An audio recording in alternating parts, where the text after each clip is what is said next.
नमस्कार दोस्तों। आज हम बात करेंगे संस्कारों के बारे में। संस्कार क्या होते हैं, इनका अर्थ क्या होता है, इनके उद्देश्य क्या है और ये कहाँ से आए। आज जैसा कि आप जानते होंगे कि भारतीय समाज में जब भी कोई बात होती है, स्पेशली शादी विवाह से संबंधित, तो लोग बात करते हैं कि संस्कारी लड़की चाहिए, या लड़की वाले बात करते हैं कि संस्कारी लड़का चाहिए।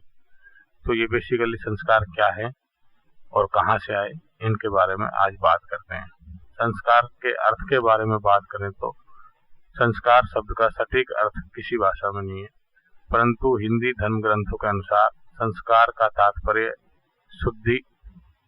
शुद्धि की धार्मिक क्रियाओं तथा व्यक्ति की दैहिक, मानसिक और बौद्धिक परिष्कार के लिए किए जाने वाले अनुष्ठानों से है, जिनसे व्यक्ति समाज का संपूर्ण विकसित और सुसंस्कृत सदस्य बन सके। उद्देश्य के बारे में बात करें तो सनातन धर्म में संस्कार का उद्देश्य केवल औपचारिक दैहिक संस्कार ही नहीं है। हिंदू धर्म में संस्कार का उद्देश्य संस्कारित व्यक्ति को संपूर्ण व्यक्तित्व का परिष्कार, शुद्धि और पूर्णता का है। जीवन में विभिन्न चरणों में जीवन की भौतिकता और व्यक्ति की मानसिकता के परिष्कार के लिए संस्कारों का प्रावधान किया गया है। संस्कारों के उदय के बारे में बात करें तो हिंदू धर्म रीति में विभिन्न जगह संस्कार और संस्कारों की विधियों की धार्मिक और दार्शनिक व्याख्या की गई है।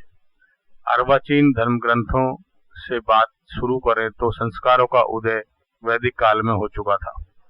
वेदों के कर्म कांड वाले मंत्रों से इसकी जानकारी मिलती है, परंतु वैदिक साहित्य में संस्कार शब्द का प्रयोग नहीं मिलता है।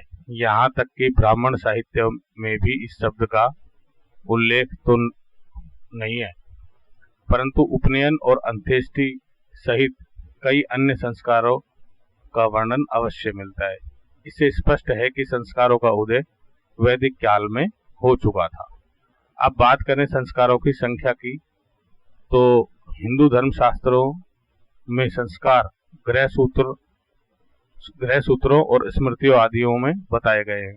शास्त्रों के इन गृह सूत्रों में संस्कारों की अलग अलग संख्या बताई गई है।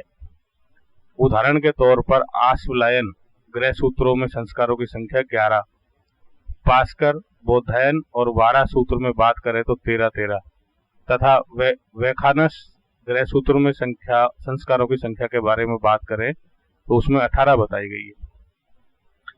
गौतम धर्म सूत्रों में 40 संस्कारों का उल्लेख मिलता है। स्मृतियों की रचना के समय तक यज्ञीय धर्म हास की ओर जाना शुरू हो गया था। मनु के अनुसार से लेकर मृत्यु तक केवल 13 संस्कार ही यथार्थ हैं, जबकि परवर्ती स्मृतियों में 16 संस्कारों का उल्लेख है।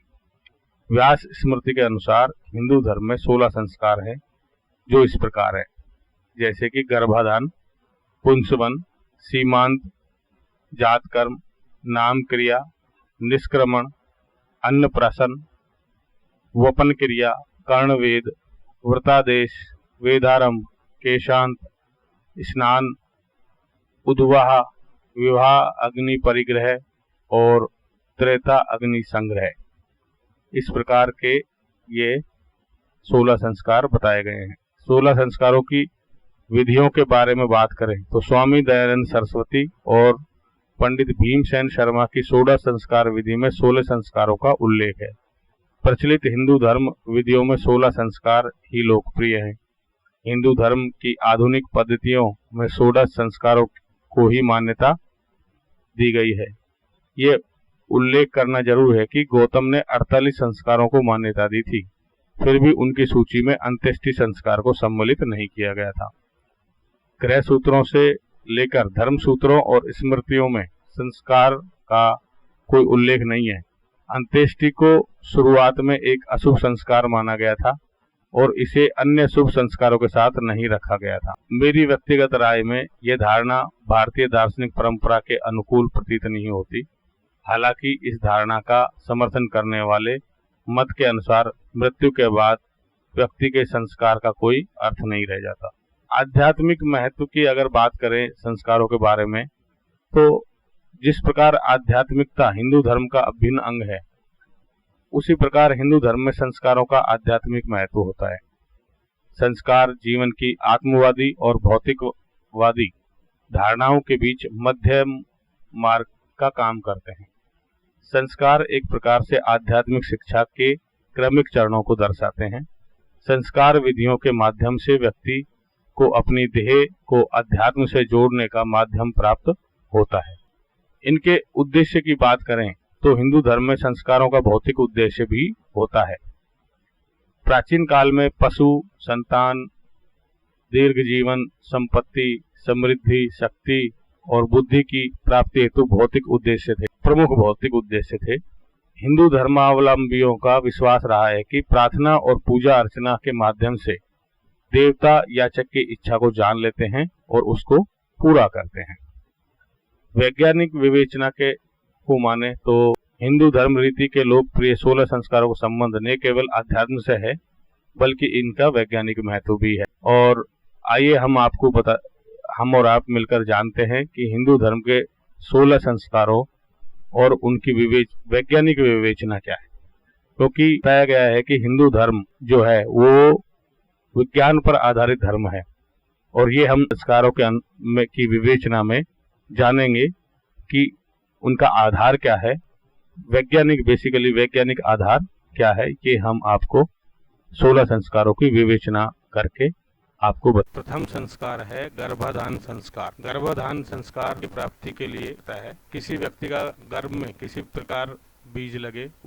प्रकार से बीज लगे, उसकी बुद्धि, मन और शरीर किस प्रकार से उत्तम हो, इस बारे में वैदिक ऋषियों और महर्षियों ने चिंतन किया। उसी का रूप इस संस्कार में देखने को मिलता है। पुरुष के वीर्य और रज में अनादि रूप से जीव पूर्व से विद्यमान रहता है।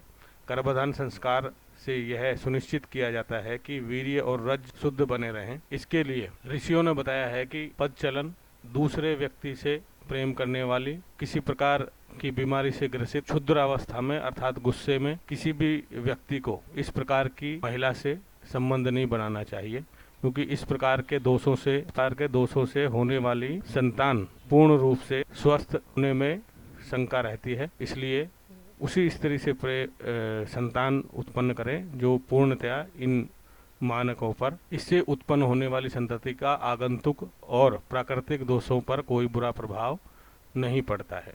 दूसरा संस्कार है पुंसवन संस्कार। गर्भ में पल रही संतान में ही संस्कारों की नींव रखी जाती है और इसे पुंसवन संस्कार कहते हैं। शरीर शास्त्र के अनुसार गर्भ के 2-3 महीने तक स्त्री पुरुष के रजोवीर्य भ्रूणों में प्रतिस्पर्धा होती है और जो प्रबल होता है उसी के भाव का संतान में आधान होता है।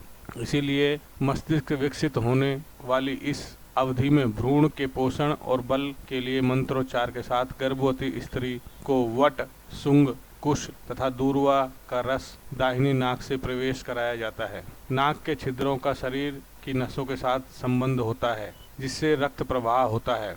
इस प्रकार भ्रूण तक पुरुषत्व प्रधान ऊष्मा पहुंचती है। साथ ही गर्भवती स्त्री की मन स्थिति का प्रभाव भी संतान पर पड़ता है। इसलिए मत्स्य पुराण में गर्भिणी स्त्री को सदा प्रसन्न रहने के लिए कहा गया है और आचरण को शुद्ध रखने का भी बताया गया है। दोस्तों, इसमें जो भी शब्द यूज करे गए हैं जैसे वट, शुंग, कुश, दूर्वा अथवा भ्रूण के विकसित होने के भाव के बारे में वो आप कमेंट करके पूछ सकते हैं। तीसरा संस्कार है सीमांतोनियन संस्कार। गर्भाधान के चौथे, छठे या 8वें माह में यह संस्कार किया जाता है। इस संस्कार का उद्देश्य गर्भपात को रोकना है। शरीर शास्त्र के अनुसार यही महीने गर्भ के लिए भ्रंशकारी हैं। इस संस्कार में पति अपनी पत्नी के बालों को विभाजित करता है। इसमें पति 3 लोगों के प्रतिनिधि पदों भूर्भुवः स्वः का उच्चारण करते हुए पत्नी के बालों को ऊपर की ओर संवारता है। इस संस्कार में उदुम्बर नामक पेड़ की एक शाखा को स्त्री के गले में बांधा जाता है। दोस्तों, उदुम्बर क्या है और उसका क्या औचित्य है, यह जानने के लिए कृपया कमेंट करके पूछें। अगला संस्कार है जात कर्म संस्कार। यह संस्कार संतान के जन्म लेने के बाद किया जाता है। यह संस्कार संतान के कई दोषों को दूर करने के लिए किया जाता है ताकि व्यक्ति जीवन पर्यंत स्वस्थ रहे। इस संस्कार में रोटी को बलि के रूप में बांटकर वैश्वानर को समर्पित किया जाता है। शास्त्रों के अनुसार ऐसा करने से जातक गौरवपूर्ण, पवित्र और समृद्ध जीवन यापन करता है। इस संस्कार में रोटी के स्थान पर पकवानों को भी बलि के रूप में दिया जा सकता है, परंतु रोटी को बलि के रूप में स्वीकार करना एक संयम की धारणा करना है। आगे के संस्कार हम आपको नेक्स्ट वीडियो में बताएंगे। कृपया हमारे चैनल को सब्सक्राइब करें, नोटिफिकेशन के लिए घंटे के बटन को दबाएं और हमारा इसी प्रकार हौसला अफजाई करता रहें। आपका बहुत बहुत धन्यवाद।